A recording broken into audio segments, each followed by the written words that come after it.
18 ao 25 que nós vamos ler. Nós vamos falar da formação da mulher. O que significa isso? Por que disso? Vamos falar da formação da mulher, da formação da família. Nós estamos terminando o mês da família e esse vai ser o nosso tema hoje, mais uma vez. O verso 12, ele diz o seguinte: eu vou convidar os irmãos a fazer a leitura responsiva. Os irmãos me ajudam nessa aí? Eu vou ler o 18, a partir do 18, os versos pares, e os irmãos os ímpares. Eu começo. Disse mais o Senhor Deus: não é bom que o homem esteja só. Far-lhe-ei uma auxiliadora que seja idônea. Havendo, pois, o Senhor Deus formado da terra todos os animais do campo e todas as aves dos céus, trouxe-os ao homem para ver como os egípcios chamaram. E o nome...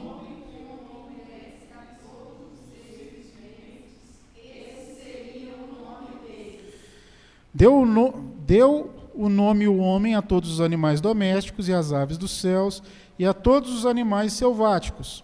Para o homem, todavia, não se achava uma auxiliadora que lhe fosse idônea. Então o Senhor Deus fez cair pesados sobre os homens, e este aconteceu. Tomou uma das suas costelas e fechou o lugar com carne. E a costela que o Senhor Deus tomara ao homem, transformou-a numa mulher, e lhe a trouxe. E disse o homem: esta afinal é osso dos meus ossos, é carne da minha carne. Chamar-se-á varoa, porquanto do varão foi formado. Por isso, deixa o homem, pai e mãe, e se une à sua mulher, tornando-se os dois uma só carne.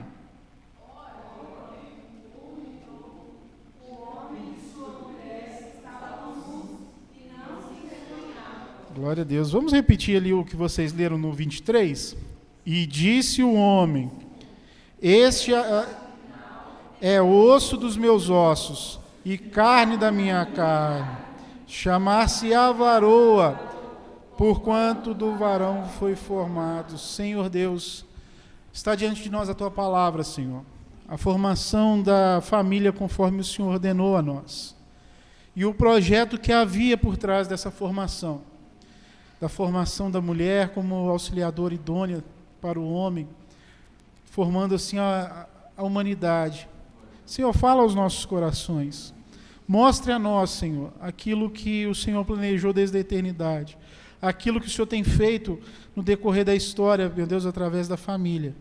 E que o seu nome seja glorificado por nós, por todas as famílias da terra. E que o Senhor seja glorificado no nome de Jesus. Amém. Glória a Deus. Meus irmãos, eu estava assistindo essa semana uma conversa sobre família, onde estava tendo aquela discussão: o que é uma família, como se forma uma família, o que é a composição de uma família. E aquela discussão: o que é uma família? É o homem que sai para trabalhar e a mulher que fica em casa para cuidar dos filhos, fazer comida e aquela coisa toda. É essa a composição? Bom, aí nessa conversa chegou-se o entendimento histórico que esse é um conceito recente. Esse é um conceito que não tem mais de 150 anos. Porque quando nós olhamos a história bíblica, por exemplo, a mulher lá de... Oh, meu Deus, fugiu. A mulher virtuosa, né? Ela vive ali numa sociedade agrária, onde toda a família está envolvida com o sustento da casa, onde toda a família está envolvida na educação dos filhos, tanto o homem quanto a mulher. Então, são configurações diferentes. Então, nós vemos que esse tipo de formação, esse tipo de entendimento, é uma construção social recente. Porém, há um erro de acreditar-se que toda a família, que a constituição da família, que ser família é uma construção social. E não é uma verdade isso. O texto vai dizer que não. Há um propósito muito bem estabelecido para a família, da parte de Deus. A família ela foi construída com um propósito muito bem específico e muito importante para aquilo que Deus tem feito através da história. E a primeira coisa que a gente vai perceber aqui no texto, e voltando alguns textos para trás, alguns versículos para trás, nós vamos perceber aqui aquilo que nós conhecemos como o mandato cultural. Ao homem foi determinado que dominasse sobre a criação. Esse é conhecido como o mandato cultural. Deus atribuiu ao homem o desenvolvimento da criação no exercício do governo e da autoridade sobre as coisas criadas. E sobre a natureza em geral. Ao homem cabe dominar sobre tudo. Aqui nós vemos isso aqui no verso 25, no verso 15, lá do capítulo que nós lemos, 2, ele diz aqui, tomou, pois, o Senhor, Deus, ao homem, e o colocou no jardim do Éden para cultivar e o guardar. Então, o homem, ele recebeu esse mandato. Mas até nesse momento da história, nós temos aqui somente o homem. E no processo da criação, quando nós pegamos lá de Gênesis 1, o Senhor foi produzindo o seu trabalho de criação, a sua obra de criação, e para tudo que ficava pronto, tudo que ele terminava, ele falava uma coisa, o texto expressa uma coisa, e viu Deus que era bom. Tudo que era criado, viu Deus que era bom. Só que chega um momento em que Deus diz, o próprio Deus diz, não é bom. Há um ponto ali na criação que Deus diz, não é bom, que é o texto que nós lemos. Disse mais o Senhor, verso 18, disse mais o Senhor Deus, não é bom que o homem esteja só. Não é bom que o homem esteja só. Esse é o único ponto em que Deus disse que na sua criação havia algo que não era bom. E a criação da mulher também não foi uma contingência, não foi um problema a ser resolvido, algo que Deus olhou para ali, para a criação, rapaz, está faltando alguma coisa aqui, eu esqueci de alguma coisa. Não é esse o ponto. Não é uma contingência. A afirmação de que que a solidão do homem é algo negativo, não surge de uma observação isolada de Deus, mas do fato de que Deus não havia concluído aquilo que Ele intencionou no seu coração. Era o propósito de Deus, Ele só estava apontando, ainda não terminei, ainda falta o ponto final, a cereja do bolo, ainda falta alguma coisinha ali para eu terminar. E parece que o texto aqui, para o verso 19, parece que um hiato, porque ele vai falar volta a falar do mandato social. Aí ele diz no 19, havendo, pois, o Senhor Deus formado da terra todos os animais do campo e todas as aves do céu, trouxe-os ao homem para ver como lhes chamaria. E o nome que o homem desse a todos os seres viventes, esse seria o nome deles. Deu nome, o homem a todos os animais domésticos, as aves dos céus e todos os animais selváticos. Para o homem, todavia, não se achava uma auxiliadora que lhe fosse idônea. Então, essa observação agora é do homem. Ele recebeu ali o mandato, ele deveria dominar, e como parte do domínio, ele deveria nomear todas as criaturas que foram criadas. Deus atribuiu esse poder ao homem de nomear todas as coisas. E ali foram colocados, Deus trouxe todos os animais para diante do homem, para que ele os nomeasse. E nesse processo o homem percebeu que não havia alguém como ele. Não havia ninguém semelhante a ele. E os planos de Deus, nos planos de Deus, Deus já intencionava resolver essa questão para o homem. João Calvino ele afirma o seguinte: o ponto de partida, o início, envolve um princípio geral que o homem foi formado para ser um ser social. Calvino ele está dialogando aqui com Aristóteles. Aristóteles diz que o homem ele é um ser social e um ser político. Ele é o homem por natureza, segundo Aristóteles, um homem social. E Calvino ele vai cristianizar essa afirmação. Ele vai cristianizar essa ideia afirmando que o homem é um ser social porque o próprio Deus o criou assim. O homem não foi formado para ser sozinho. Ele foi formado para viver em sociedade. O mandato cultural também é um mandato social. E essa sociabilidade do homem, ela se inicia na família. A família não é uma construção social, conforme a gente falou no início. Mas a sociedade é construída a partir da família. É a família quem forma os indivíduos que vão compor a sociedade. É de dentro da família, é do seio da família, que vai sair aqueles que vão compor a sociedade, que vão liderar a sociedade, que vão construir a sociedade. E isso abre a nossa próxima questão, a formação da auxiliadora idônea. A solução para esse problema que o próprio Deus criou, foi de propósito. Era a intenção de Deus que o homem não fosse sozinho. E Deus criou essa demanda. Não é bom que o homem viva só. Não é bom que ele esteja só. E ao iniciar sua obra de domínio sobre a criação, ele percebeu isso. Adão percebeu essa falta. Está vendo bicho passar para todo lado, não tem ninguém igual a ele. Nenhum bicho, nem o macaco, que todo mundo acha que veio de lá, aí é um problema familiar. Mas não havia ninguém como ele, não havia nenhum ser igual a ele. Então, o Senhor o fez cair no sono. Ele dormiu. E dali foi feita uma cirurgia em Adão. Foi tirado um pedaço de Adão. Aqui o texto fala da costela. E preencheu com carne. E está dizendo aqui, então o Senhor Deus fez cair pesado sono sobre o homem. E este adormeceu. Tomou uma de suas costelas e fechou o lugar com carne. E a partir da costela, o Senhor formou a mulher. Ele construiu a mulher. E no texto original é interessante que a palavra formar é a mesma para construir. Como se fosse uma obra. Aqui parece que ele está dizendo, aponta para uma formação complexa. Eu estou criando algo novo, complexo, a partir daquilo que já está formado.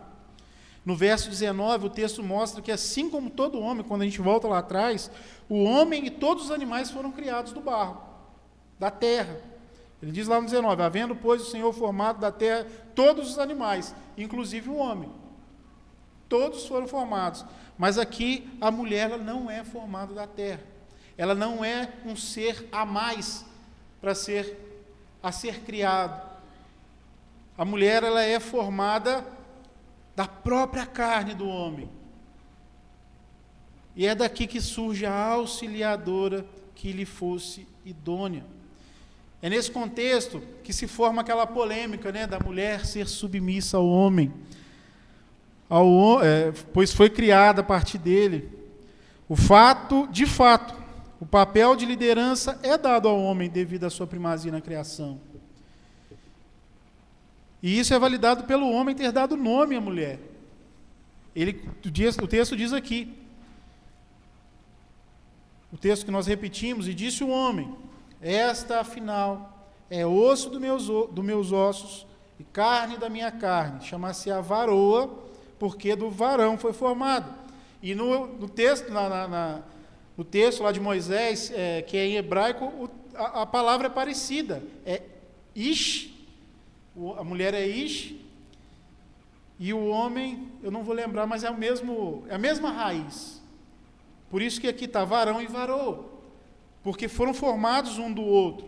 Então, porque foi formada da mulher, a mulher foi formada do homem, o homem tem a primazia na criação e se torna um líder no papel social, no casamento. O George Gusdorff, ele é um filósofo, ele tem um livro que chama A Palavra. a filosofia da linguagem, ele fala que dar nome às coisas atribui valor a essas coisas. E isso evidencia a supremacia da humanidade.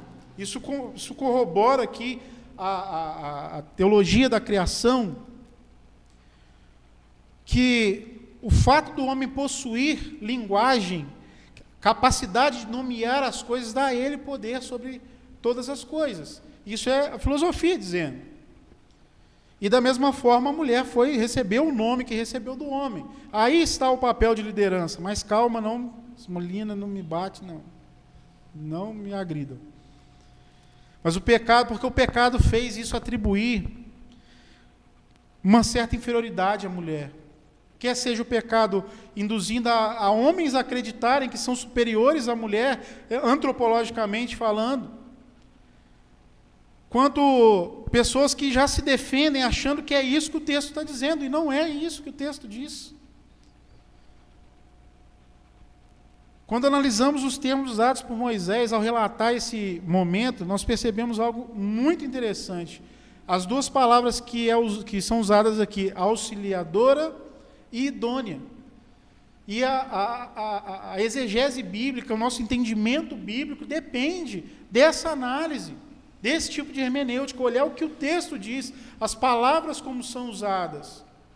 E a palavra auxiliadora aqui, ela significa ajuda e socorro. Em algumas profissões nós temos, né, os auxiliares, o auxiliar de cozinha, o auxiliar de pedreiro, o servente.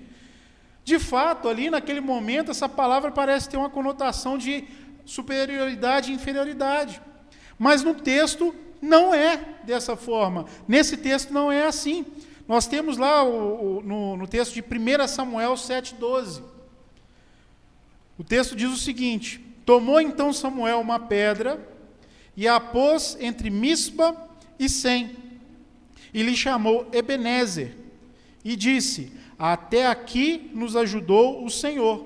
Essa palavra aqui do texto, ajudou, é a mesma raiz. Etzer, que é de Ebenezer. Etzer, ajudou, ajudar, ajudante. Então, se Deus aqui ajudou, Ele é inferior àqueles homens. Deus é inferior a eles, Deus está ali como um mero ajudante. Então, dentro do texto, dentro das palavras usadas, não é o contexto de inferioridade. Não é isso que o texto diz.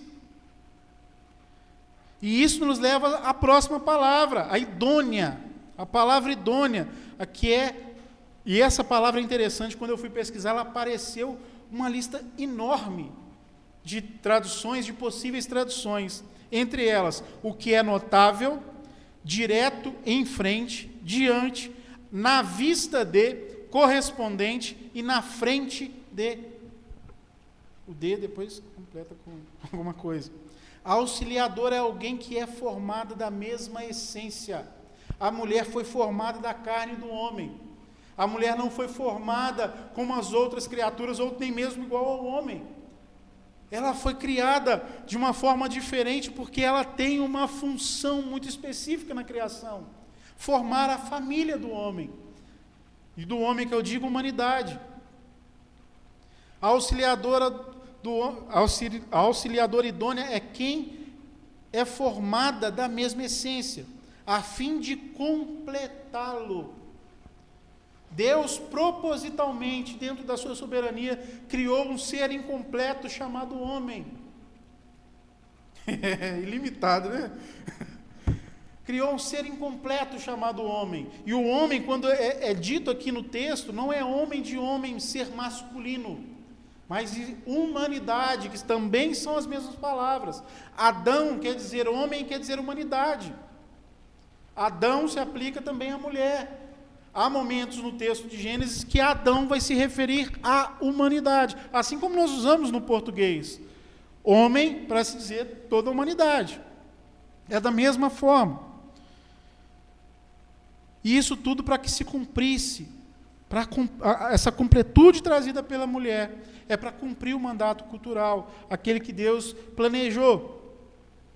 E tem quem tenta justificar etimologicamente o que Paulo diz em Efésios 5, quando ele diz que a mulher deve ser submissa ao homem.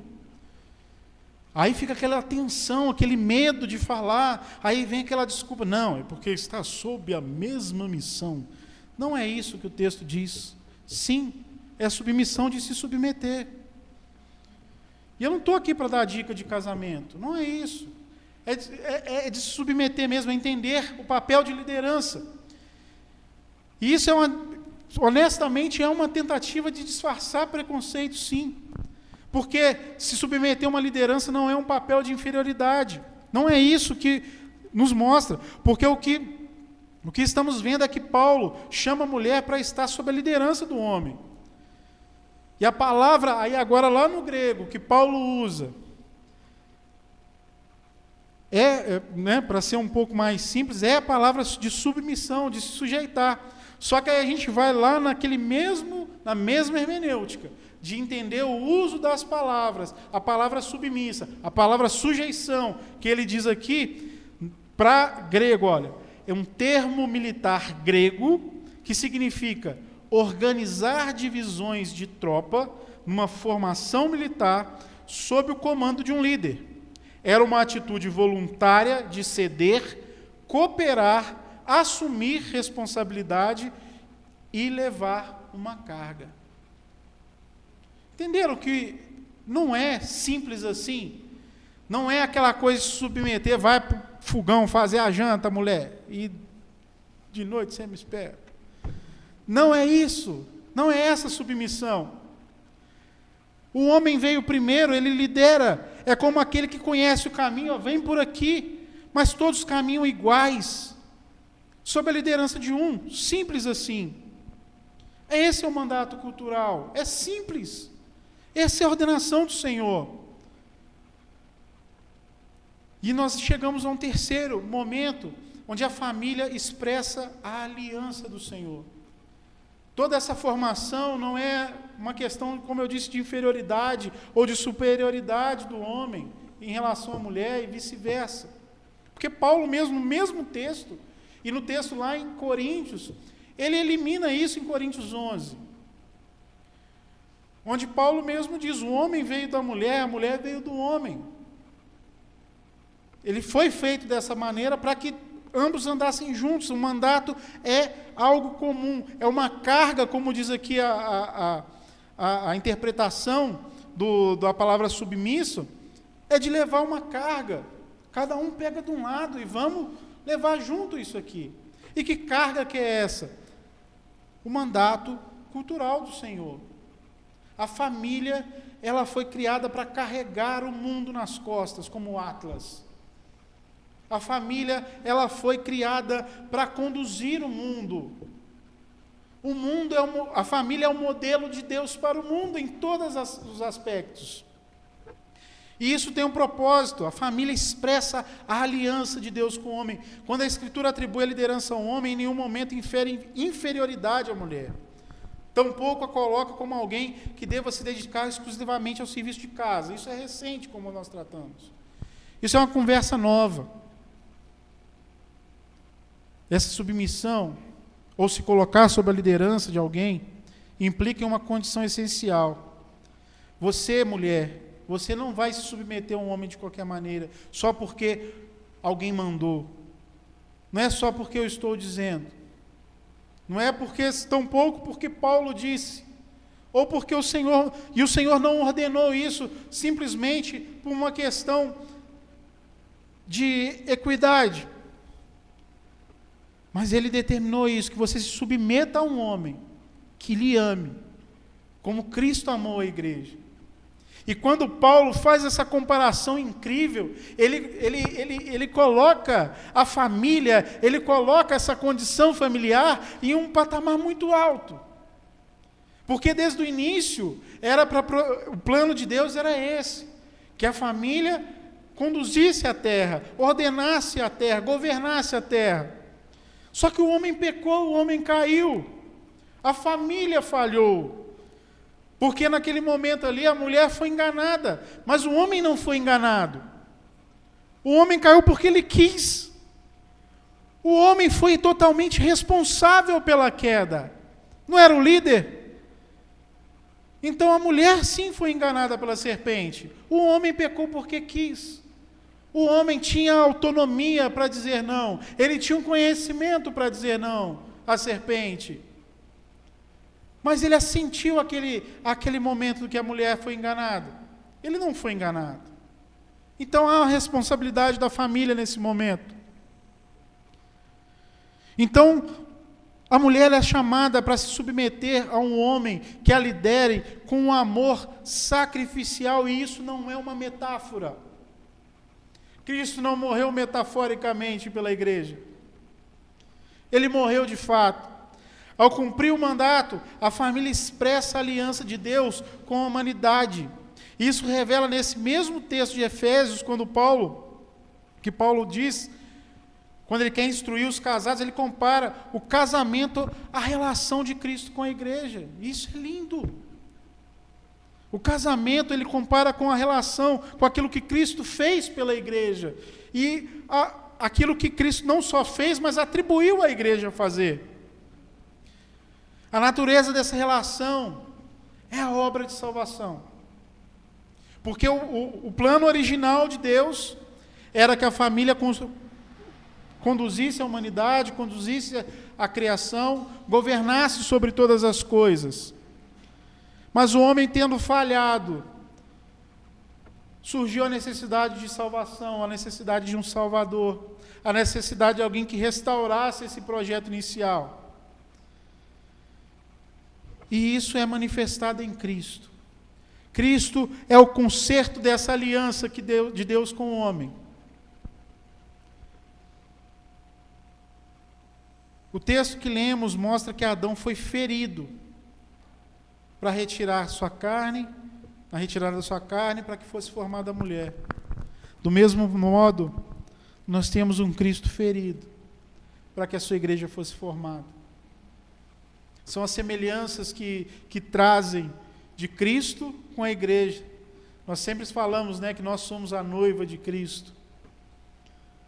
O sacrifício de Cristo restaura essa relação com a humanidade, bem como resgata o mandato cultural. Nós conversamos hoje na escola bíblica sobre aquilo que a nossa fé deve produzir na sociedade. Nós lembramos do que Calvino fez em Genebra, como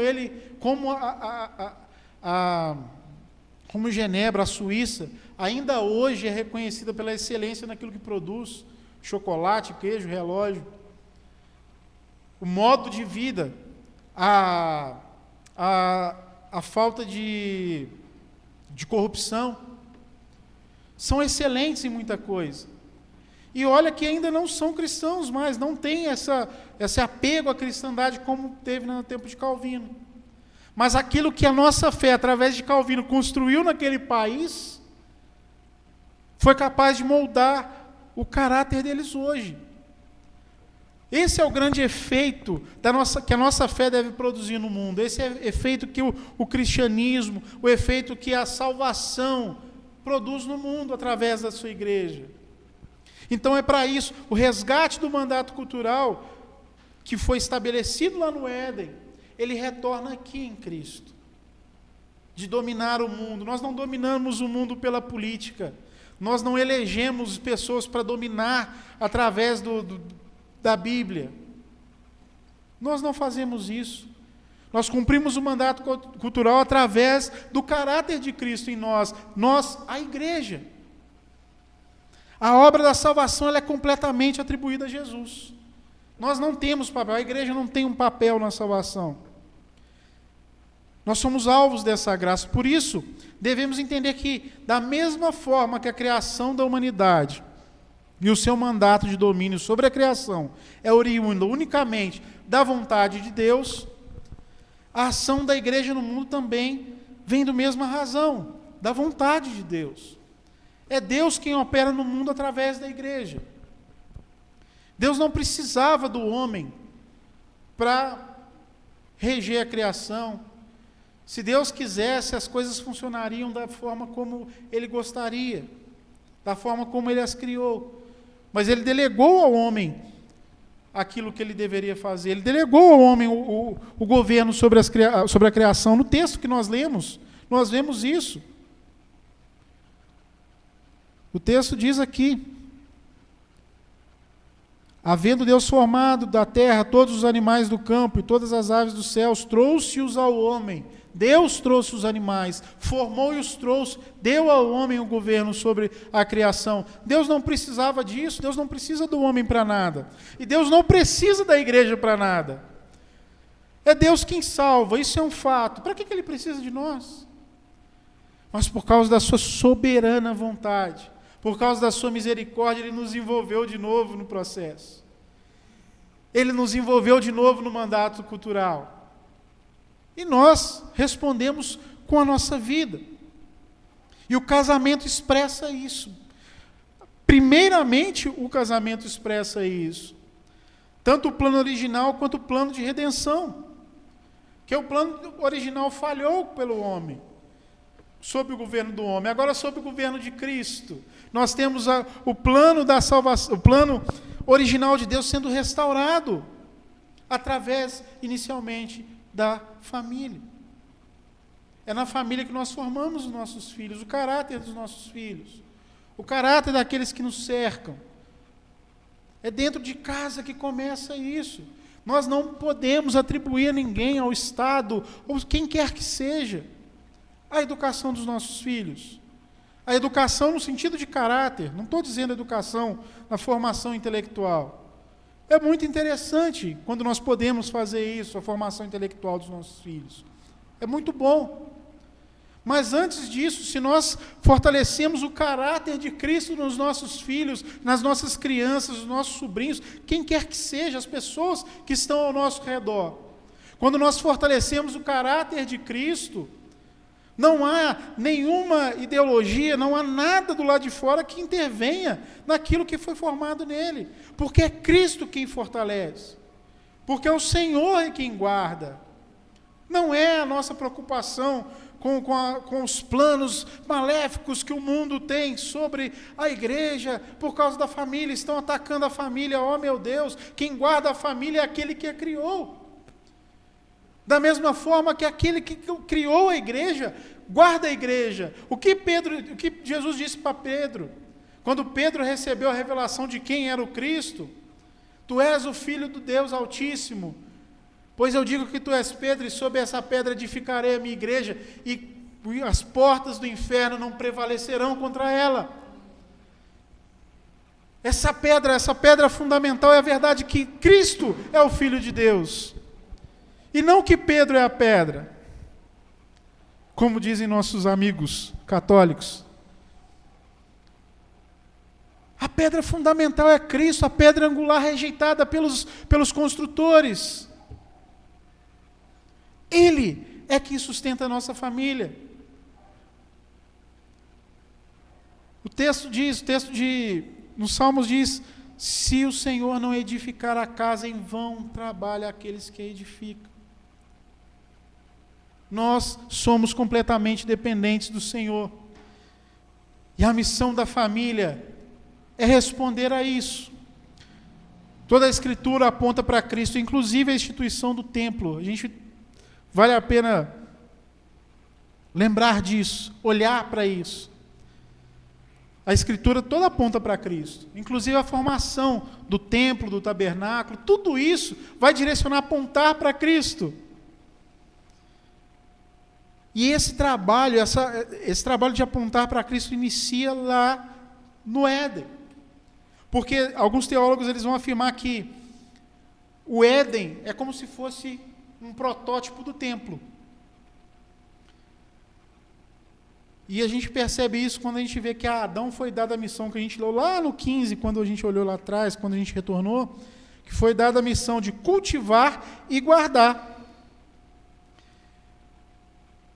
Um desses teólogos que afirma isso chama Greg Bale. Ele é o principal defensor contemporâneo dessa tese. Ele mostra que Adão é como se fosse um sacerdote. Os verbos aqui que a gente leu no 15, cultivar e guardar, eles aparecem em outros textos atribuindo ao serviço levítico. Os mesmos termos, as mesmas palavras, as mesmas raízes de palavras. Ele diz lá em Números 3, 7 e 8. Eles guardarão o que lhe é ordenado, isso para os levitas. E o que é ordenado a toda a congregação diante da tenda da congregação, para fazerem o serviço do tabernáculo. São as mesmas palavras. Os levitas recebem a mesma dupla função de Gênesis, que Adão recebe em Gênesis: guardar e servir. E outros textos aparecem isso, em Números, capítulo 8, capítulo 18, dos versos 5 ao 7, em Crônicas 23. Então o templo, o jardim do Éden é como se fosse um templo, um protótipo do templo. Deus habitava no jardim da mesma forma que habita no templo. Tem outros elementos. A entrada oriental do Éden possui paralelos com o tabernáculo e o templo. Quando o templo é formado, quando os tabernáculos são estabelecidos por Deus, há paralelos. E quando o homem é expulso, o que Deus coloca para guardar o jardim? Os querubins. E o que tem nos Santos dos Santos, sob a arca? Os querubins. Então a família, ela é um modelo de tudo isso que Deus construiu na história, de Gênesis a Apocalipse. Nós devemos olhar para a família, e aí a gente já parte para essa aplicação. Nós devemos olhar para a família, conforme eu disse, eu não quero ficar dando dicas de família para ninguém. Igual tem uns pastor maluco aí, metido engraçado, que quer ensinar o pai a ser pai, a mulher a ser mulher, e fala um monte de besteira. Mas ser família, independente da sua formação, é expressar o projeto de Deus para o mundo, da maneira como Deus a criou. Deus criou o mundo com um propósito. O homem falhou e Deus consertou o mundo com um propósito e usou a família para isso. Tanto que espelhou a sua obra, a sua relação da igreja e Deus com a família. Dizendo que o homem deve ser para a mulher e a mulher para o homem, como Cristo é para a igreja. Que a igreja se submete a Cristo. E Cristo morre pela igreja. E é isso que a família expressa. A família deve expressar a imagem e semelhança de Deus. Por isso que não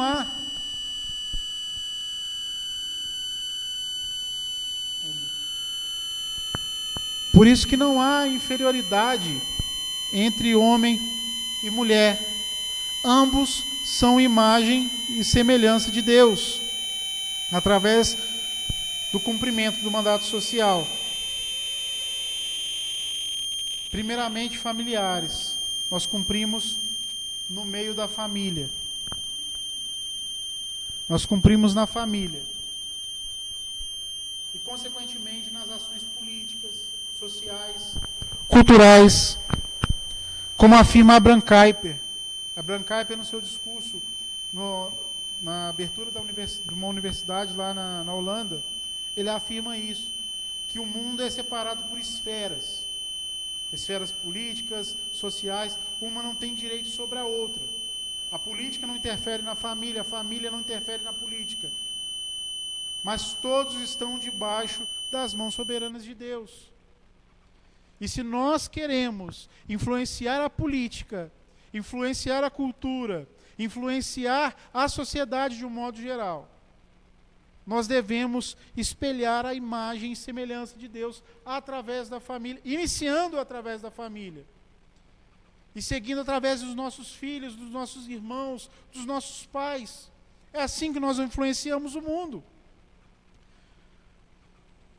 Talvez a nossa dificuldade com a política, ela precisa voltar dentro daquilo que nós somos como imagem e semelhança de Deus. E eu vou parafrasear o pastor Paulo Borges Júnior. Há muito tempo questionaram isso a ele. Questionaram por que nós temos dificuldade de fazer política. Por que cristãos têm dificuldade dentro da política? Porque a dificuldade não é com a política. A dificuldade é no culto que nós expressamos a Deus. A dificuldade está em como nós vivemos para Deus. A dificuldade está como nós olhamos uns para os outros. Porque nós olhamos uns aos outros. A sociedade hoje nos fez olhar uns para os outros de forma utilitarista. Onde nós dependemos do outro enquanto ele serve para mim. É por isso que eu me aproximo. Eu não olho para o outro como imagem e semelhança de Deus.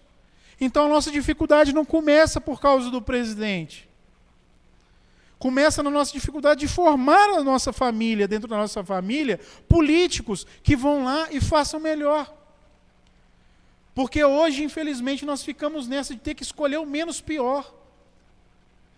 O que rouba mais faz. Então a nossa dificuldade está dentro de casa primeiro. Como nós expressamos o mandato cultural do Senhor nas nossas vidas. E para isso, se nós tentarmos com a força do nosso braço, com dicas dali e acolá, de que família tem que ser assim, não, família tem que ser assado, cozido e cru, nós vamos falhar novamente. Nós falhamos no início, nós falhamos quando era mais fácil não falhar, enquanto eram 2. Nós falhamos no mandato cultural. E a nós foi dada a graça, através de Cristo, de nos reconciliarmos com Deus. E de restabelecer a cultura do Senhor, a cultura do céu, através de Cristo. Através do caráter expresso de Cristo. Nós somos criados à imagem e semelhança de Deus. Pois o Cristo, ele é a própria imagem de Deus. Como diz Colossenses. Como nós cantamos, né? Ele é a imagem do Deus invisível. É a resposta que ele dá a Filipe. Mestre, mostre-nos o Pai. Você está tanto tempo comigo e você ainda pede para ver o Pai, você ainda está pedindo para ver a Deus. Olha para mim, olhe para Cristo. Não é a força do nosso braço. Não é quando nós nos movemos em prol da política, andando em carreatas e comícios atrás de políticos. Não é assim que nós resolvemos o problema, a dificuldade da igreja em se envolver na sociedade. É através do caráter de Cristo expresso em nós. É através do resgate de Cristo. E como nós expressamos isso? Através da salvação que nos é oferecida. A salvação não nos é oferecida em vão. A salvação não nos é oferecida para que nós simplesmente mudássemos de endereço da terra para o céu. Mas a salvação nos é oferecida a partir de hoje, a partir do momento em que Cristo morreu, que é desde a eternidade, para moldar as nossas relações, para moldar como nós vivemos em sociedade, como nós nos comprometemos uns com os outros, para como nós nos comprometemos com as autoridades. E tudo isso é expresso no Evangelho de Cristo. Como nós devemos nos submeter às autoridades, sejam elas quem for. Como nós devemos nos submeter uns aos outros. Como nós cuidamos da natureza que o Senhor nos deu. Se nós olhamos para a natureza da forma utilitarista que nós olhamos uns para os outros, o que sobra da natureza? Nós temos um mandato. A ordem do Senhor, a ordem da criação, é que nós dominássemos sobre tudo isso. Não de forma utilitarista, mas a expressar a imagem e a semelhança do nosso Senhor. E hoje, tendo Cristo como nosso resgatador, como nós que nos perdemos nessa missão, como aquele soldado que vai lá para a guerra com uma missão, você tem que ir para tal lugar, e depois é necessário uma outra tropa para resgatar ele, porque ele não cumpriu a missão e ainda se perdeu, que é o nosso caso.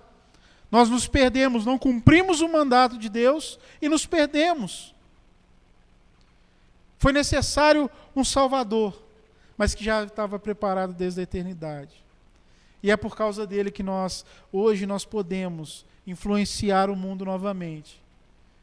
É por causa dele, não é por causa da nossa força, não é por causa das nossas opiniões, não é por causa do nosso entendimento do que é certo e errado, porque esses estão corrompidos, como diz em Romanos 1, como Paulo declarou em Romanos 1.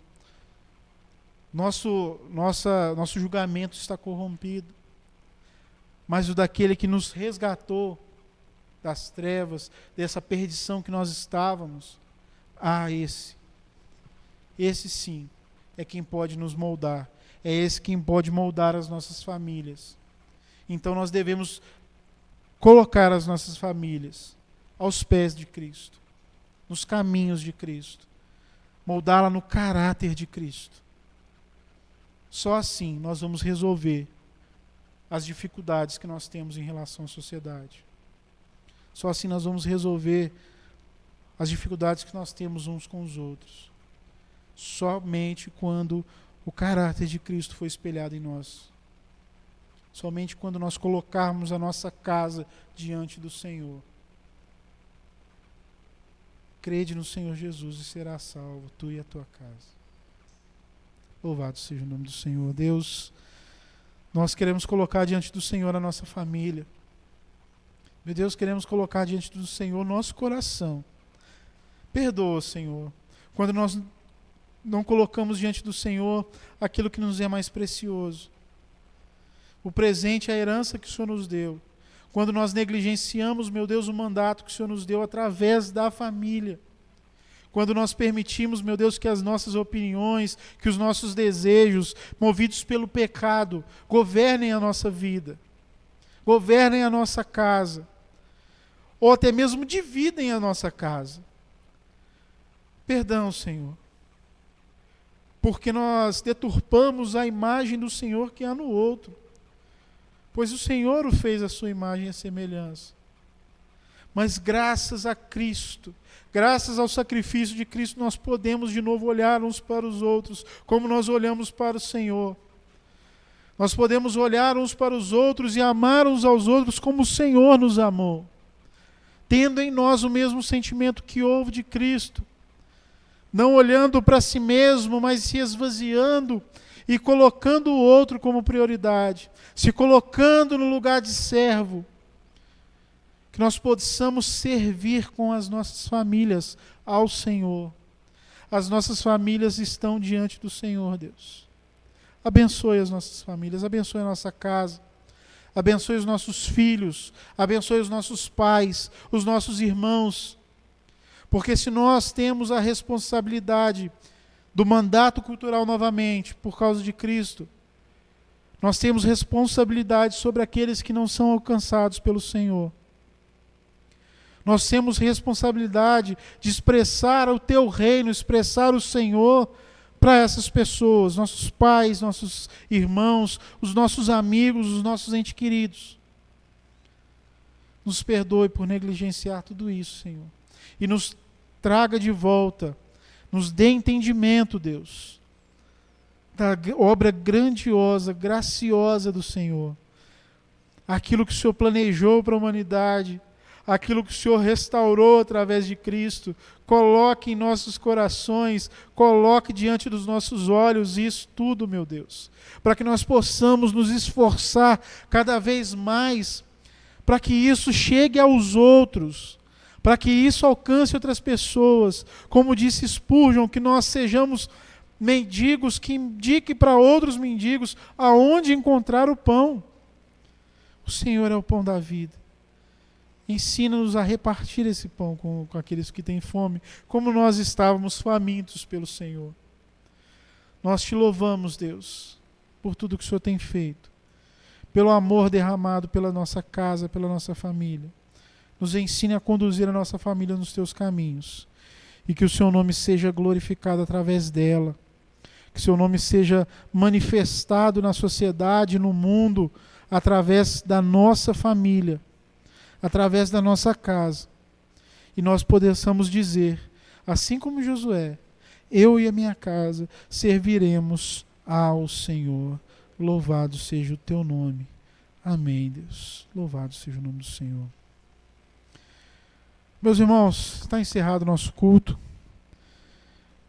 Em 2 Coríntios, Paulo escreve no capítulo 13, no verso 13: a graça do Senhor Jesus Cristo e o amor de Deus e a comunhão do Espírito Santo seja com todos vós. Amém. Vão em paz, meus irmãos. Que o Senhor abençoe a semana de todos. Não vão embora sem ter um momento ali de comunhão, num cafezinho. E que Deus abençoe a todos nós. Amém.